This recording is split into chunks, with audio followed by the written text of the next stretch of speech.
I never thought a simple smell could break a marriage. It started with the smell of meat, not the normal kind, not the smoky smell that comes when my husband fries kebab, not the spicy biryani smell that fills the whole flat and makes the neighbors knock on the door. This was different, too clean, too sweet, like something that should not be cooked was inside my kitchen, turning slowly in hot oil. My name is Hira. I live in a small apartment on the third floor of an old building. It's just me, my husband Faraz, and my cat, or it used to be my cat Miss Kai. Miss Kai was my first baby. I found her on a rainy night, shivering under a broken motorbike outside our building. She was so tiny that my whole hand could cover her.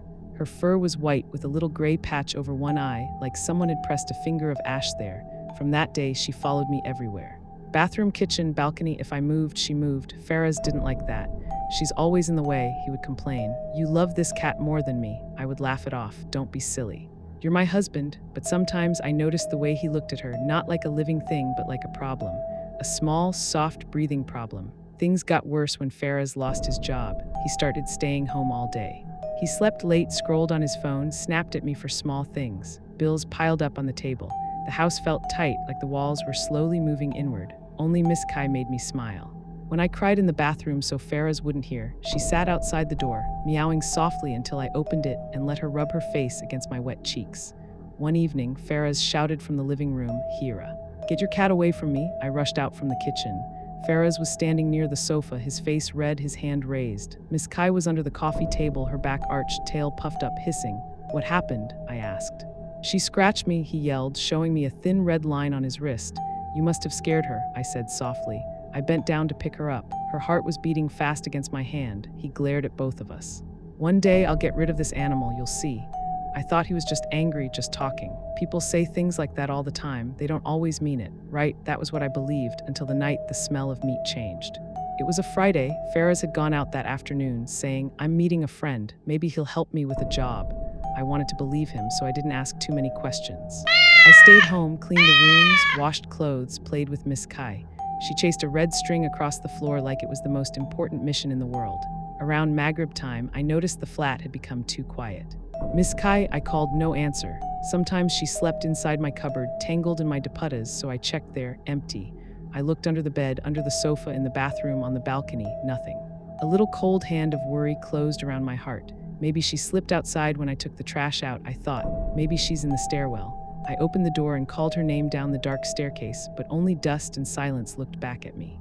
When Faraz came home, I was on the floor, checking behind the shoe rack. Where is she? I muttered. Where did she go? Who? He asked. I looked up. Miss Kai, I can't find her. He dropped a plastic bag on the kitchen counter with a dull sound. Maybe she ran away. These animals are like that. They don't stay forever. His voice was too calm, too flat. My eyes moved to the plastic bag. It bulged in the middle like it was full of something heavy. There was a dark patch at the bottom, moist and sticky looking. What's that? I asked. Meat, he said quickly. I bought meat. I thought I'd cook for you tonight, surprise you. He forced a smile. You're tired, nah, always cooking for me. Today I'll do it. My throat felt tight. Which shop? I asked. What? His eyes flickered away from mine. Which shop did you buy it from? Why are you asking so many questions? He snapped. You should be happy I'm finally doing something. I tried to push away the strange feeling in my chest. Maybe I was just stressed. Maybe Miss Kai really had slipped out somehow. Maybe I would open the door and she would be there, meowing angrily like, where were you? I was waiting. But the door stayed closed, and the smell in the kitchen started to grow. He didn't let me cook that night. Go sit, he said, standing in front of the stove like a guard. I said I'll do it. From the doorway, I watched his back move as he stirred the pot. Oil hissed, something sizzled. The smell of meat slowly filled the air, but it wasn't spicy. There was no ginger, no garlic, no masala, just hot, mild flesh, a soft, sickly sweet aroma that made my stomach twist. Did you put salt? I asked, trying to sound normal. Yes, Hira. I know how to cook. His tone was sharp. I noticed a small shape on the counter near the sink, something round and silver. Mira collar, I whispered without thinking. Faraz stiffened. What? I walked closer. It was a small cat collar with a bell attached, the same bell I had tied around Miss Kai's neck when she was only 3 months old. The leather was cut, not unbuckled. Cut straight through, like someone had taken scissors or a knife to it. Why is this here? I asked, my voice shaking. Where is Miss Kai? Faraz? His jaw clenched. Maybe it fell, maybe it broke, I don't know. I told you, she probably ran away. I closed my hand around the collar. It was warm, as if it had been held just a few minutes before. You're scaring me, I whispered. He slammed the spoon on the counter, making me jump. Enough about the cat, sit down, we'll eat and sleep. Tomorrow you can cry for your precious Miss Kai all you want. I backed away slowly and went to the dining table. The whole time, the collar pressed into my palm, the tiny bell silent. When he brought out the dish, my heart dropped. The meat was cut into small pieces, almost too small. No bones, no shape, just soft, pale cubes floating in thin, oily gravy. It didn't look like beef or mutton. It looked like nothing I recognized. "Here," he said, placing a plate in front of me. "Eat." I stared at the food. "Why are there no bones?" I asked weakly. "What kind of meat is this?" He smiled, but it didn't reach his eyes. "Special meat." I felt like I was sitting at the edge of a cliff. One step forward and everything would break. "Faraz," I whispered, "please tell me this is from the shop." He didn't answer. He just picked up his own plate and started to eat. His teeth sank into the pieces, slow and steady, like he was enjoying every bite. Something inside me snapped. I pushed my chair back so hard it fell. "I'm not eating this." His hand holding the spoon froze in midair. "What did you say?" I said, "I'm not eating this." My voice rose without my control. "Where's my cat? What did you do to her?" His eyes darkened. For a moment, I saw something in his face that I had never seen before. Not anger, not sadness, not stress. Hunger. "You always chose her over me," he said quietly. "Always, talking to her, feeding her, kissing her." "What about me, Hira? I'm your husband. I'm the one who should be first." "I loved both of you," I said, tears filling my eyes. "Love doesn't finish if you give it to more than one." He laughed softly. "Maybe not. But hunger does." He chewed slowly, deliberately, as if he wanted me to see.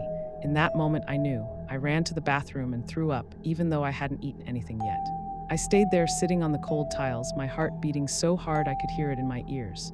When I finally came out, the table was clean. The pot was empty.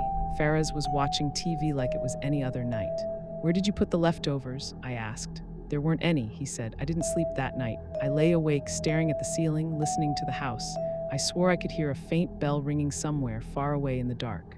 After that night, everything changed. I stopped cooking meat. I couldn't even look at it. The smell of any frying food made me gag. Faraz complained at first, then started ordering food from outside. "Don't be dramatic," he would say as he ate his burger. "It was just a cat, just a cat." But at night, when the lights were off and the building was quiet, I heard things that he didn't. Soft paws on the tiles of the hallway. A faint scratching at the bedroom door. A tiny bell ringing once, twice, then stopping. I started sleeping with the blanket pulled up to my chin like a child. Sometimes I felt the bed dip at my feet, as if something small and light had jumped up and curled into a ball near my toes. When I looked, there was nothing there, just a small warm dent on the sheet that slowly faded. One night, I whispered into the darkness, "Miss Kai, is that you?" The room stayed silent, but I smelled something, a familiar scent of milk and shampoo and sun-warmed fur. For a second, my heart softened. Then I remembered the empty collar in my drawer and my chest hurt again. I started seeing shadows too. Out of the corner of my eye, I'd see a white shape slip past the doorway or a tail flick around a corner. When I turned my head, the hallway was empty. Once, as I washed dishes, I felt something brush against my leg, just like Miss Kai used to do when she wanted food.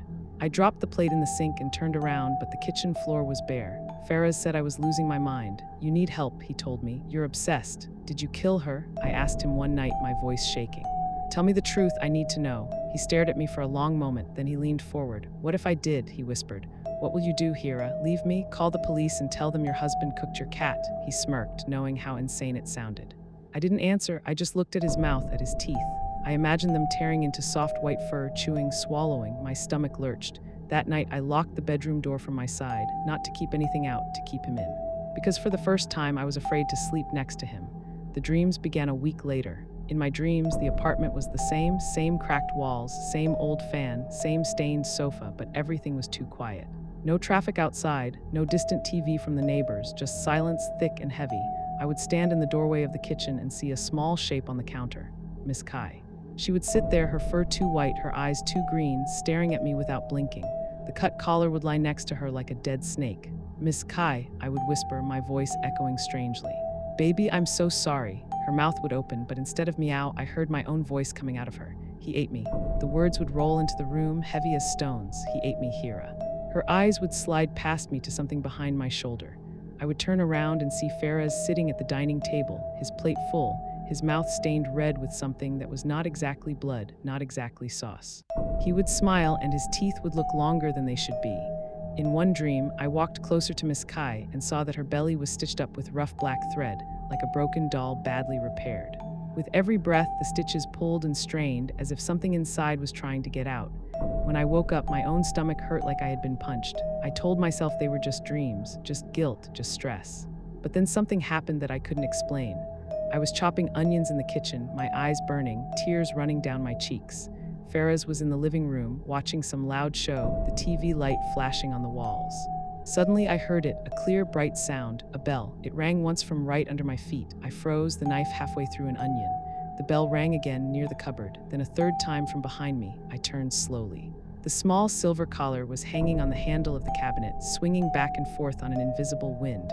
The bell rang with every tiny movement. My hands went cold. Faraz shouted from the living room, "What are you doing?" "Stop making noise." "I'm not," I whispered. I reached out to touch the collar. It was cold, colder than metal should be in a warm kitchen. As soon as my fingers closed around it, the bell fell silent. The air felt heavy, like the moment before a storm. "What do you want?" I whispered. I didn't know if I was talking to Miss Kai, to God, or to something else. The light flickered. Behind me, something moved. I turned and saw a shadow on the floor, the shape of a small animal, tail in the air, walking slowly toward the living room, toward Faraz. The TV suddenly went silent. "Hira," Faraz called out. His voice sounded strange, tight. "Did you turn off the TV?" "No," I answered, my voice barely more than breath. There was a sound, then not a scream, not exactly. More like a choked, shocked gasp, cut off halfway. I dropped the knife and ran. Faraz was on the sofa, his eyes wide, his hand at his throat. The TV remote lay on the floor. His face was pale, sweat shining on his forehead. "What happened?" I rushed to him. I couldn't breathe," he gasped. Something was on my chest, heavy, I couldn't move. I looked at his shirt. There were tiny, thin red lines across it, like little claws had dragged lightly over the fabric, not deep enough to cut the skin, but enough to mark. "Maybe you were dreaming," I said, though his eyes had been open when I came in. He swallowed hard. For the first time since that night with the meat, I saw fear in his face. He didn't mention it again. But that night, he locked the bedroom door from his side, and I heard the bell ring outside the door again and again until the sky turned gray. I started to understand something slowly, like a picture forming in the dark. Whatever had happened to Miss Kai's body, her hunger had not died with her. Hunger for food, hunger for love, hunger for revenge. We had all eaten something that night, even if I didn't put it in my mouth. Faraz had taken her with his hands and his teeth. I had taken her into my dreams, into the corners of my mind, feeding her with my grief. Between us, we had created something new, a silent, invisible thing made of hunger and pain. And now it was growing. Sometimes, when Faraz wasn't looking, I talked to the empty air. "I'm sorry," I would whisper while washing dishes. "He was wrong, you didn't deserve that. I should have protected you." The air would feel colder for a moment, as if someone was listening. Sometimes I blamed myself more than him. Why hadn't I checked the balcony that evening? Why hadn't I followed that strange feeling in my chest? Why hadn't I called for her sooner, louder, harder? The guilt ate at me, but something else was eating at Faraz. He started to lose weight, even though he ate more than before. He would open the fridge at night, searching for anything, leftovers, bread, even plain rice. Sometimes I woke up to the sound of him chewing in the dark kitchen, his shoulders hunched, his movements desperate. "I'm hungry all the time," he complained, dark circles under his eyes. "No matter how much I eat, it's like the food disappears." I thought of a small white cat with a stitched-up belly. Maybe the hunger he had given her had come back to him, multiplied. One night, as we lay in bed with our backs to each other, he whispered into the darkness, "Do you ever feel like something is watching us?" "Yes," I said. He didn't answer after that. The last night came quietly. It was raining, just like the day I had found Miss Kai. The sound of water hitting the windows filled the flat. The power went out around midnight, plunging everything into darkness. The only light came from the occasional flash of lightning, turning the room white for a second and then dark again. Faraz tossed and turned beside me. "I can't sleep," he muttered. "I'm so hungry. There's bread in the kitchen," I said, my voice dull. "I want meat," he said. "I can't stop thinking about that taste. That night, it was different." I closed my eyes tightly. "Don't talk about it." He got up. I heard his footsteps go to the door, the click of the lock, the soft creak as it opened. For a while there was nothing, just the sound of rain. Then very faintly I heard it, the bell, one clear ring, then another. Then a third, faster, almost excited. "Faraz," I called out, no answer. A cold wind seemed to move through the hallway, slipping under the bedroom door, brushing against my face. With it came the smell again, not of cooked meat this time, but of wet fur, like a cat that had been outside in the rain and had just stepped inside. I sat up slowly. The darkness felt thicker than before. A flash of lightning lit up the room, and in that split second I saw it. At the foot of the bed, a small shape, white and solid, tail curled around its paws, two green eyes shining, watching me. When the light vanished, the shape remained, faint but there, like something between shadow and form. My throat closed. Miss Kai," I whispered. The bell rang once, right next to my ear, though the collar was still in the drawer. I understood then. She wasn't here for me, she was here for him. I stood up on shaking legs and walked to the bedroom door. My hand hovered over the handle, then slowly turned it. The the hallway was almost black. A faint gray-blue light from the rainy street slid under the front door. I heard a sound from the kitchen, a chair scraping, a muffled thump like someone had stumbled. "Faraz," I said again, no answer. I walked down the hallway, my bare feet cold on the tiles. As I passed the living room, a shape brushed against my ankle, small, soft, and cold. I froze. "It's okay," I whispered, not sure to whom. "Do what you came to do." The kitchen door was half open. Another flash of lightning lit the room. For one terrible second, I saw everything. Faraz on the floor, his eyes wide, his mouth open in a silent scream. Something small and white on his chest, pressed down like a heavy stone. Paws where hands should be, teeth where teeth had never been. Then the light vanished. I heard a sound like chewing, slow, patient, hungry. I didn't turn on the light when the power came back. I didn't walk into the kitchen. I went back to the bedroom, closed the door, and lay on the bed. The bell rang once more, very softly, like a thank you or a goodbye. I don't know how long I lay there. When I finally opened the kitchen door in the morning, the room was empty. No blood, no body, just an overturned chair and a plate shattered on the floor. The window over the sink was slightly open, rainwater dripping inside. On the counter, there was a wet trail of small paw prints leading to the open window. Faraz never came back. The police asked questions, of course. "Where did your husband go? Did you fight? Did he leave a note?" I said I didn't know. It was the truth in a way. I didn't know where he went. I only knew what had come for him. Now at night, the flat is quiet again. Sometimes I feel a soft weight at my feet when I sleep. Sometimes I hear the bell ring once, gently, as if to say I'm here. Sometimes, when I sit on the balcony with a cup of tea, a small white shape curls at my feet, just at the edge of sight. I don't try to touch her, I don't call her name, because I know now she is not just my cat anymore. She is hunger. She is the space between love and cruelty, between what we eat and what eats us. And as long as I remember what happened, as long as I feel the guilt like a stone in my chest, she will never be truly full.